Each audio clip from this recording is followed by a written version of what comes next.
If you like stories where loneliness meets love, where the past cannot be forgotten but can be forgiven, and a proud man with a warrior's heart finds what he has been looking for all his life, then this story is for you. Here, in the wild, majestic mountains of the West, where rivers speak at night and memory lives in stones, fate has united those who have long since given up hope. Subscribe to the channel and let's get started. He had once worn a scout's uniform and knew how to read the earth as if it were an open book. His name is Tokala. The son of the Apache people, born in the desert and raised among high cliffs, he learned too early that trust is a luxury that must be paid for in blood. He served in the American army, believing that he could become a bridge between two worlds. But the world turned out to be fragile, like dried snake skin. After one particularly brutal raid, in which the army, ignoring warnings, attacked a peaceful Apache camp, he could no longer serve or live among those who called themselves civilized. That night, he lost everything: his family, his self, respect, and most importantly, his faith in justice.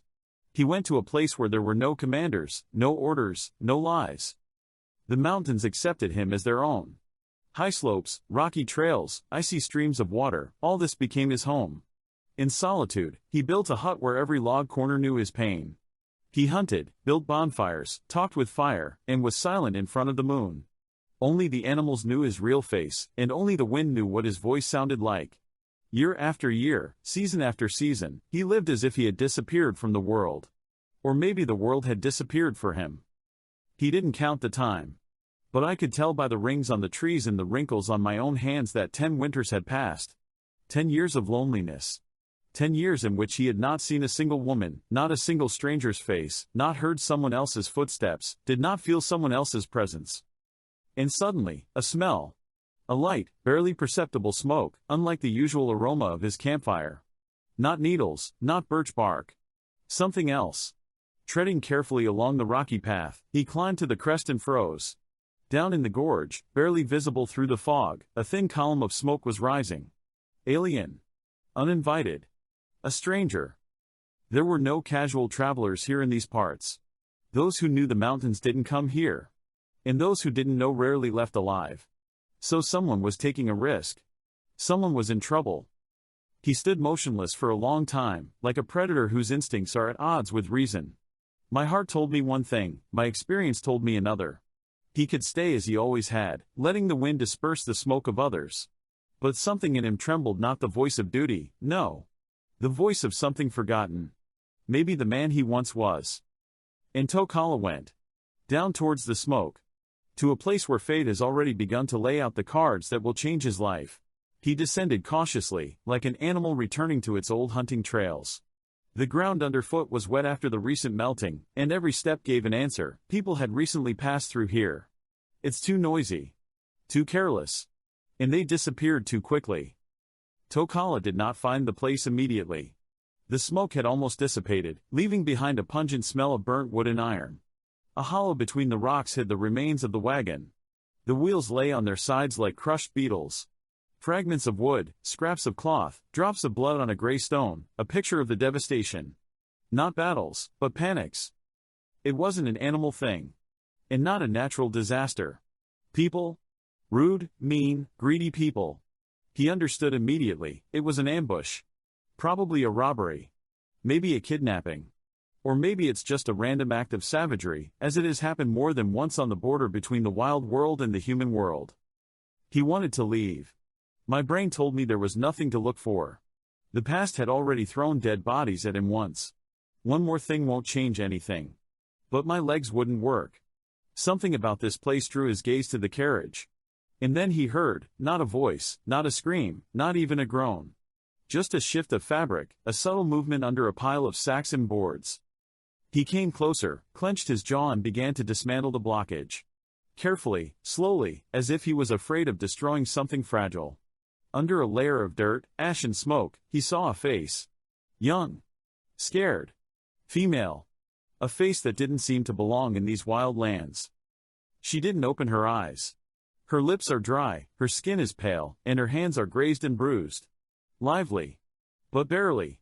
He froze. How many years had it been since he'd been so close to a woman? Not to an image, not to a memory, but to a living body that breathes, albeit with difficulty. He didn't know her, but there was something in her face that stopped time. A struggle broke out inside him. To take her away meant to let a stranger back into her life. A white woman, a stranger by blood, by the world, by pain. But to leave her here was to give up the last bit of humanity. He was never a saint, but he didn't want to be a beast either. After making a burden out of a blanket and a rope, he carefully lifted her up. The body was light, almost weightless. She didn't resist, she couldn't. He could feel her breathing, sparse but steady. She was clinging to life. And there was something about that fragility that made him walk faster. He walked back along the old trail, avoiding sharp rocks and snowy tongues. There's a load on my shoulders. But there's an even bigger one in my chest. He carried with her his past, his fear, and something new that he couldn't name yet. He brought her to his hut. An old house where the walls kept the heat, and the corner by the hearth was always dry. He laid her on the skin, covered her, built a fire, and brewed an herbal decoction. He did everything he knew, not from textbooks, but from his childhood memory.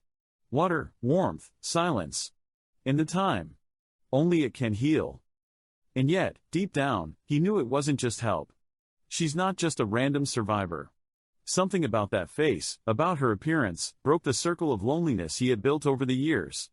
That was the beginning. The girl's body was weakening, but her spirit clung to life as if to the edge of a cliff. She didn't open her eyes for the first few days. She was breathing shallowly, as if she didn't believe she was alive. Tokala courted her without words, without expecting gratitude. He wasn't a doctor, but he knew how to treat with herbs, warmth, and silence. He washed her wounds with decoctions, fed her broth through a spoon, rubbed her feet with venison fat and placed sage sachets at her bedside to ward off nightmares. When she finally came to her senses, he noticed it not by her words, but by her look. Cautious, scared, tense. She looked at him the way one looks at a predator, not knowing whether he would rush or just go into the forest. But he didn't do either. He just put a mug of tea next to it and went deeper into the hut, giving her space. She hardly spoke for the first week. He's even more so. He didn't need words. But he noticed, she's watching. He watches how he stacks firewood, how he dries meat, how he binds herbs, how he mends clothes. There was curiosity mixed with concern in her gaze. She probably expected him to show his wild face one day, that's how she was taught. But as the days passed, nothing like this happened. He was calm. Silent, but not sullen. I'm confident in every move. His house was clean, everything was in its place, rows of dried plants over the hearth, bundles of arrows, books with worn spines. Not a decoration, not a show-off. Everything is a part of his life. She was surprised to see a volume of Shakespeare next to a thick notebook filled with neat handwriting. He was reading. Wrote. He cooked better than the cook on the stagecoach that brought her from Texas. And all this is a man she would be told to be afraid of. Over time, the fear receded, giving way to cautious trust. She started asking questions. At first, the simple ones are about herbs, about water, about the weather. Then about him. He answered sparingly, but not irritably. And when she once smiled at his careful explanation of how to distinguish the trail of a fox from a coyote, he really looked at her for the first time. As an equal. Something has changed since then. She began to stand up, slowly, unsteadily, leaning on the walls. He helped, silently but reliably. He showed me how to peel a hide, how to make a fire, how to recognize danger in the rustle of leaves. He wasn't babysitting her, he was teaching her. And he expressed his respect. She learned fast. And in return, she taught him. Not directly, but through small things. She was laughing. For real. And there was no bitterness or fear in that laugh, just life. He listened as if he were listening to music after years of silence. Her lightness seemed to lift dust from the frozen corners of his soul. Sometimes she would playfully grimace at his seriousness, and he would start smiling without noticing it. Awkward, but sincere. They didn't talk about the past. But it was there, like a scar on the skin, it was always there, even if it didn't hurt. He wore his own body, face, gait. She's inside. But they didn't ask unnecessary questions. They were just there. They did something together every day. They set traps, carried water, dried berries, and cleaned skins. Sometimes he showed her how to look at clouds and predict the weather. Sometimes it's like listening to birds to see if there's a stranger nearby. And one day, when they were standing at the hut and watching the sunset fall on the slopes, she said, "You live like you hear things that others don't." He didn't answer. But that night I slept more soundly than in recent years. The weather was changing. Emma's body was getting stronger. The cabin was a little tighter, but much warmer.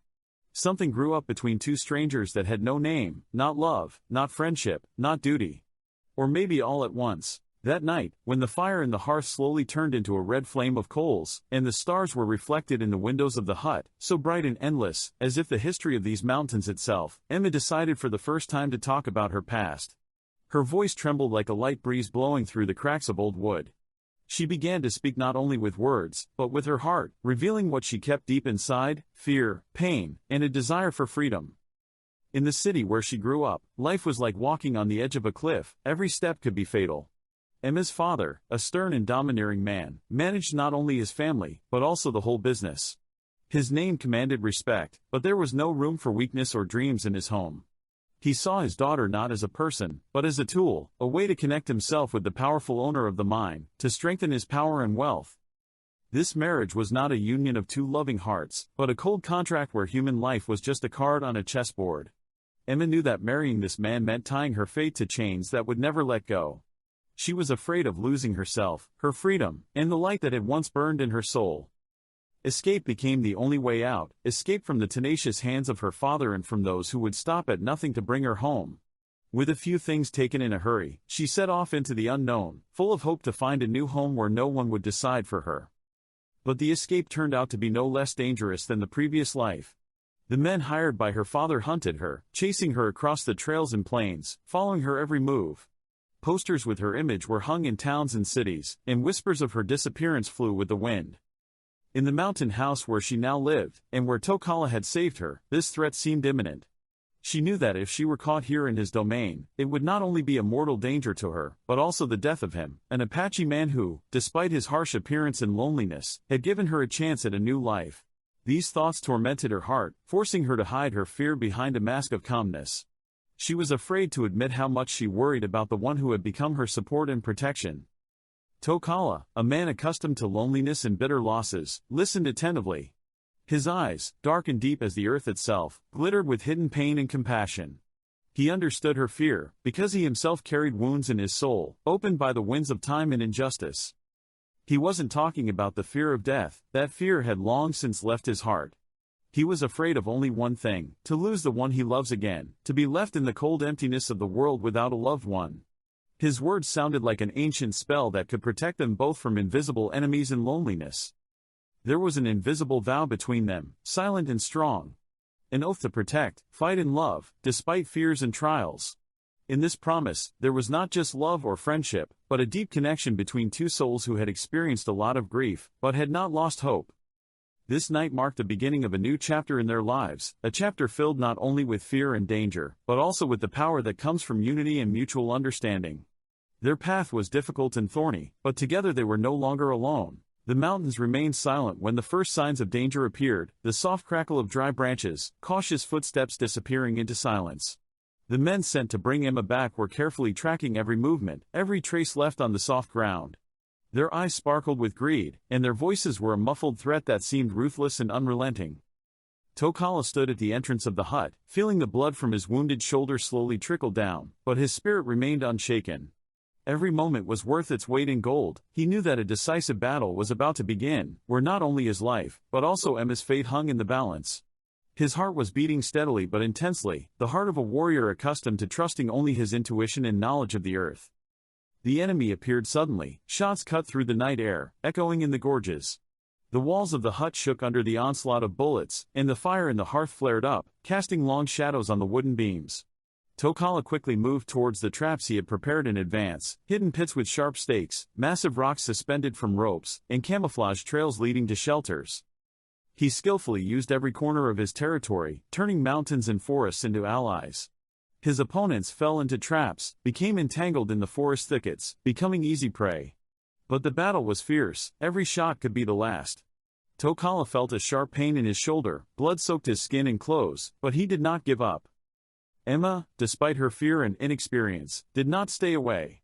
She supported Tokala with determination, applying a bandage of herbs to the wound, which he himself collected and dried. Her hands were shaking, but her gaze was steady. When someone approached their hiding place, she raised her gun, defending the house, which had become her only refuge. The shootout lasted for hours, as if time had stopped to give them a chance to stand. Every shot echoed in my chest, and every silence was filled with anticipation of the next wave. But experience, knowledge of the area and mutual trust had done their job. The enemies, having suffered losses, began to retreat, leaving the mountains alone. When the last sound of the gunshot had died down, Emma knelt down next to Tokala. She supported his head on her lap, feeling his breathing slowly return to normal and his blood stop pulsating with such force. Their eyes met, and in that silence there was everything: fear, love, recognition, and hope. She understood that he was not a stranger. He became her pillar, her home, her meaning. At this moment, even the wild mountains seemed a little less lonely. The silence after the battle was ringing. She gave me no peace, she pulled me towards her like an abyss. The inside of the hut smelled of dried herbs and smoke, while the outside smelled of wet earth and fear. Emma smiled more often, but her eyes remained wary. Tokala saw it, felt it, and became more and more self-contained. He walked through the forest alone. I listened to the earth, the wind, and watched the birds, as if I were becoming a scout again, but now in my own soul. Two forces were fighting in him. One said you had the right to be happy, the other said you didn't belong in her world. Everything he knew about white people screamed, they will betray. They always betray. He woke up sweating every night. He dreamed of fires. Screaming children. His sister, dead in his arms. His father, falling under bullets. He could feel his tribe dying again. But now her image appeared in the middle of the fire, Emma, standing barefoot in the grass, with her arms outstretched. She called him not with words, but with her eyes. And he reached out to her until a familiar voice came from behind. You're not who you used to be. And then he would wake up. On one of those nights, he had another dream. River. Wide, calm, with cold water. His mother was standing on the shore. Not old, as in recent days, but the way he remembered her as a boy, strong, calm, with a kind heaviness in her eyes. She didn't speak. I just watched. A shaman stood nearby, tall, with silver braids and a fox skin on his shoulders. His voice was like the rustle of leaves. Love is not a cage. It does not require a waiver. She demands the truth. If the river is flowing, it is alive. Make her stand, and she'll die. He didn't know if it was a dream, or if the spirits had come to him, as they had to the warriors of the tribe in the hour of choice. But the next morning he got up a different person. He didn't go hunting. He stayed. He sliced the meat like his mother used to do. I hung out medicinal herbs. I went through the old amulets.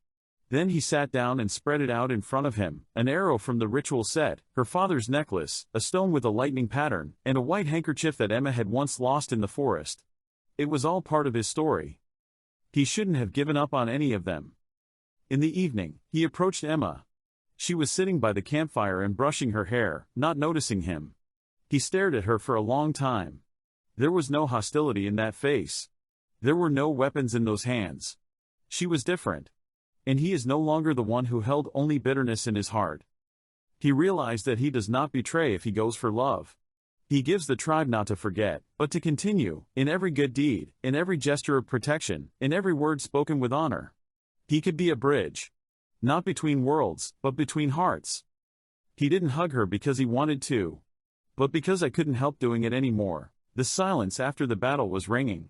She gave me no peace, she pulled me towards her like an abyss. The inside of the hut smelled of dried herbs and smoke, while the outside smelled of wet earth and fear. Emma smiled more often, but her eyes remained wary. Tokala saw it, felt it, and became more and more self-contained. He walked through the forest alone. I listened to the earth, the wind, and watched the birds, as if I were becoming a scout again, but now in my own soul. Two forces were fighting in him. One said you had the right to be happy, the other said you didn't belong in her world. Everything he knew about white people screamed, they will betray. They always betray. He woke up sweating every night. He dreamed of fires. Screaming children. His sister, dead in his arms. His father, falling under bullets. He could feel his tribe dying again. But now her image appeared in the middle of the fire, Emma, standing barefoot in the grass, with her arms outstretched. She called him not with words, but with her eyes. And he reached out to her until a familiar voice came from behind. You're not who you used to be. And then he would wake up. On one of those nights, he had another dream. River. Wide, calm, with cold water. His mother was standing on the shore. Not old, as in recent days, but the way he remembered her as a boy, strong, calm, with a kind heaviness in her eyes. She didn't speak. I just watched. A shaman stood nearby, tall, with silver braids and a fox skin on his shoulders. His voice was like the rustle of leaves. Love is not a cage. It does not require a waiver. She demands the truth. If the river is flowing, it is alive. Make her stand, and she'll die. He didn't know if it was a dream, or if the spirits had come to him, as they had to the warriors of the tribe in the hour of choice.